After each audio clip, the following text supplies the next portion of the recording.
Punta kami sa Subic, Qatar. Manguha lang kami ng tilapia. Let's go. Baka ito ma-develop ito, maging artista to si Chris eh. Ano pala mo, Chris? Ang iyong mahiwagang timba. Ano nga lugar yun? Subic yata.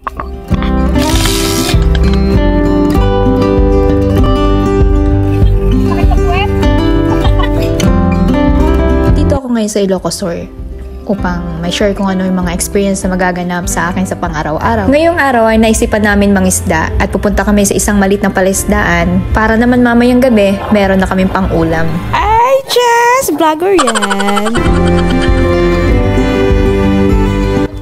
Unang araw ko pa lang dito hindi na ako nakataste. Inaalam ko lahat kung ano mga ginagawa nila sa pang-araw-araw. Solid ang mga tao dito.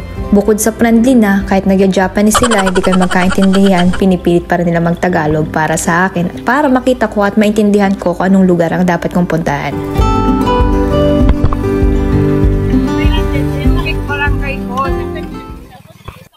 Uy, tindahan lang. Hindi na pa ilalagay ito sinibagamin. Please na pala yung Japanese. Lulusong ka dyan. Paus na yung kambing. Medyo matalas yung dahon. Lulusong ka dyan, Jack. Ito naman yung technique nila kung paano nila huhulihin ang tilapia. Gumagamit sila ng isang screen at nilalagyan ng pain at iiwan ng ilang oras at saka babalikan at saka hahanguin para ma-harvest na ang tilapia. Ay wow, ang dami. Ay wow. Na. Dami na. May malalaki yung iba. Oo, malalaki. Pag maliliit, babalik natin? Dito napansin ko lang, kapag pinili mo na yung maliliit, inaalis nila at binabalik no sa tubig para may chance pang lumaki at para sa susunod na harvest ay makuha din sila.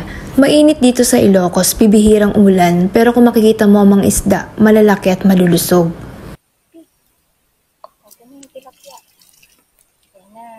Ay! Tinutulungan na nga kita. Nalangungin ka ni Jack. Maliit. Tapon doon. Patingin natin kung paano siya itapon.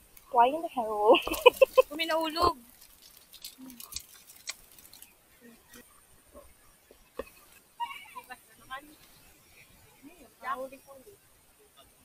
Diyan ka lang, Chris. Tama ka, Chris? Hindi na, doon naman niya ilalagay. Ay, mo!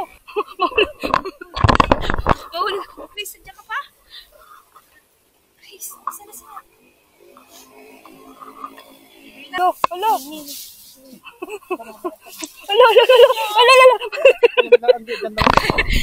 Panalo ka, Chris. Mayayakap. Uhulog tayo. Kambing walang mayakap. Kaya pabalbak. Ito naman ang Barangay Subic. Pwede naman pala tayo dito dumaan. Jack, pwede naman pala kami dyan dumaan. Pinaikot mo pa kami doon. Halos isang oras na ang ginugol namin pero nakakuha na kami pang ulam. So ngayon, pabalik na uli kami sa bahay para lutuin ang aming pinaghirapan.